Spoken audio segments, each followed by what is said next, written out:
व्यक्ति ना हो जो शिक्षा, स्वास्थ्य, रोजगार पर चर्चा करे, सरकार से सवाल करे।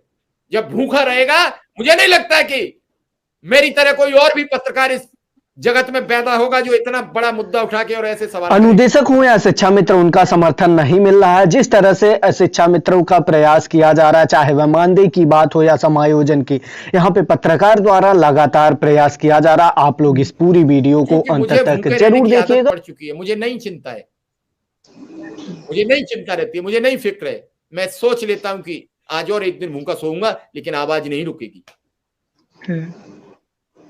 मैं सोच लेता हूं कि मैं और किसी से कर्ज ले लूंगा, वक्त आएगा तब देख लिया जाएगा।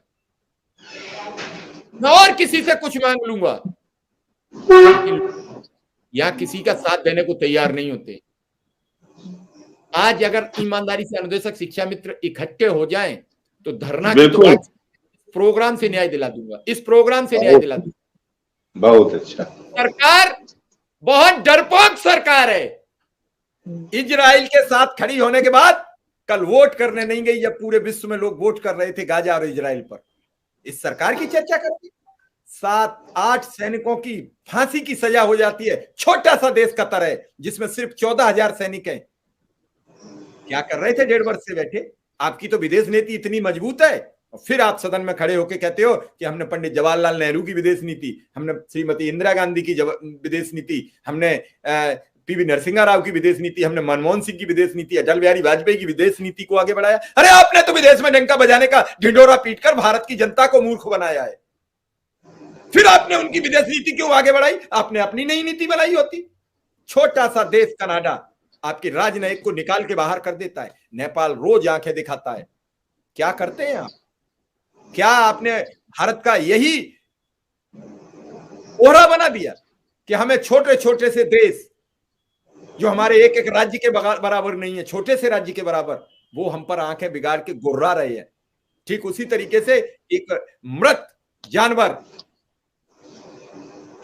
बगल से निकलता है तो दूसरा वैसे ही उसे दम दिखाता है। आपने वादा किया था चुनाव से पहले हम आवारा पशु से इस राज्य को मुक्ति दिला देंगे। मैं कल एक वीडियो देख के हैरान था। एक बुजुर्ग एक स्ट्रेचर के सारे खड़े हुए थे, पीछे से सांड आता है और उन्हें हवा में उछाल देता है और कूद के वो दूसरी तरफ गिरते हैं। पता नहीं वो जिंदा बचे होंगे कि मरे होंगे। और जिंदा ना रहे हो तो मैं समझता हूं ज्यादा ठीक रहे होंगे। अगर रीढ़ की हड्डी टूट जाएगी तो उन्हें कोई देखभाल भी नहीं करेगा। आज का दौर ये है। स्मृति जी कुछ कह रही थी, बात पूरी करें। जी सर, परिवार का दर्द वही समझ सकता है जिसका परिवार हो।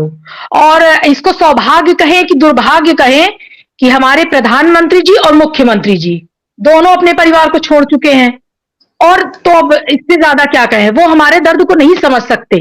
भूखे मरते हैं तो मरे, वो सिर्फ अपनी झूठी शानो शौकत में ही परेशान है और सिर्फ लड़वा लड़वा कर अपना वो नोट और वोट गर्म करना चाहते हैं और कुछ नहीं।